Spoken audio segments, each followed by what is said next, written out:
Pernyataan tersebut seringkali diajukan oleh teman-teman muslim berkaitan dengan mengapa sih kekristenan dan keyahudian menolak Muhammad sebagai nabi. Mari kita bahas di dalam sesi berikut ini. Alasan yang pertama ialah Muhammad tidak berasal dari bangsa Israel.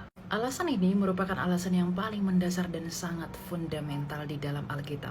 Menurut Ulangan 18 ayat 18 bahwa seorang nabi itu harus berasal dari tengah-tengah bangsa Israel yang tidak lain adalah di antara kedua belas suku bangsa Israel itu sendiri. Bahkan dalam Mazmur 137 Allah, Abraham, Ishak, dan Yakub tidak melakukan hal yang demikian kepada bangsa-bangsa lain.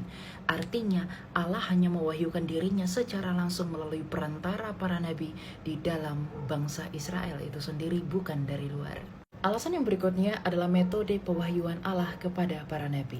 Di dalam literasi Keyahudian dan Kekristenan secara umum sama-sama sepakat bahwa Allah secara langsung berfirman kepada para nabi, di mana para nabi akan menjadi penyambung lidah Allah dan menyampaikannya kepada umat.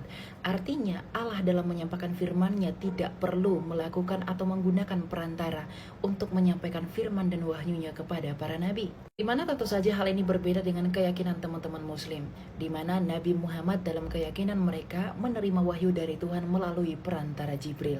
Sehingga perbedaan yang sangat signifikan ini membuat kekristenan dan keyahudian menolak status Muhammad sebagai nabi. Alasan yang ketiga ialah mengenai Mesias. Para nabi di dalam tanah Keyahudian atau keyakinan Yudaisme dengan perjanjian lama dalam Alkitab Kristen yang kudus sama-sama sepakat bahwa seorang nabi akan bernubuat mengenai datangnya Mesias yang lahir dari keturunan Abraham, Ishak, dan Yakub, dan secara khusus dari tunas Daud. Para nabi ini tentu saja bernubuat dan juga memberikan keterangan tentang kedatangan Mesias itu yang bagaimana dan seperti apa. Di mana tentu saja mengenai hal ini juga disinggung di dalam Injil Sinoptik. Dalam Lukas 16 ayat 16 berbunyi bahwa hukum Taurat dan kitab para nabi serta nubuatannya akan berakhir sampai tampilnya Yohanes Pembaptis. Jadi ayat ini memang menegaskan para nabi akan menubuatkan datangnya Mesias. Di mana hal ini tentu saja berbeda dengan keyakinan teman-teman muslim. Di dalam keyakinan mereka, Nabi Muhammad sama sekali tidak memberikan harapan mesianik seperti Keyahudian atau bahkan nubuatan mesianik seperti kekristenan.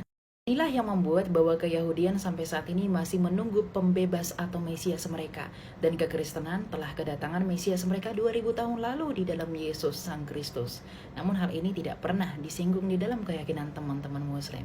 Di mana ketiadaan nubuatan mesianik inilah yang menjadi alasan mengapa kami menolak Muhammad sebagai nabi. Alasan yang berikutnya adalah seorang nabi harus diurapi oleh roh Allah atau roh kudus. Menurut Bilangan 11 ayat 24 hingga 27 yang tak lain adalah Torah Musa yang sama-sama dipegang oleh Keyahudian dan kekristenan, bahwa seorang nabi haruslah dipenuhi oleh Veruah HaKodesh atau roh kudus di dalam berkarya dan menyampaikan firman Allah. Di mana hal ini berbeda dengan keyakinan teman-teman muslim, di mana mereka sama sekali tidak mengenal konsep atau teologi roh kudus atau roh Allah yang disebut dengan Ruach HaKodesh. Dan tentu saja ketiadaan pengajaran inilah yang membuat kekristenan dan Keyahudian menolak status Muhammad sebagai nabi. Sedangkan alasan yang terakhir adalah nabi harus menulis kitab. Menurut Matius 2 ayat 5, para nabi haruslah menulis kitab secara khusus dan terutama mengenai tema besar yaitu kedatangan dan nubuatan mesianik. Bahkan di dalam literasi Keyahudian mereka mengenal yang disebut dengan Nefim yang termasuk di dalam tanah mereka yang berarti kitab para nabi. Artinya para nabi haruslah menulis kitab. Demikian juga dengan keyakinan kekristenan. Hal ini berbeda dengan keyakinan teman-teman muslim, di mana Nabi Muhammad tentu tidak menulis kitab, namun menerima wahyu dari Tuhan yang disampaikan melalui perantaraan Jibril. Sehingga perbedaan yang sangat signifikan ini yang membuat kekristenan dan Keyahudian menolak Muhammad sebagai nabi.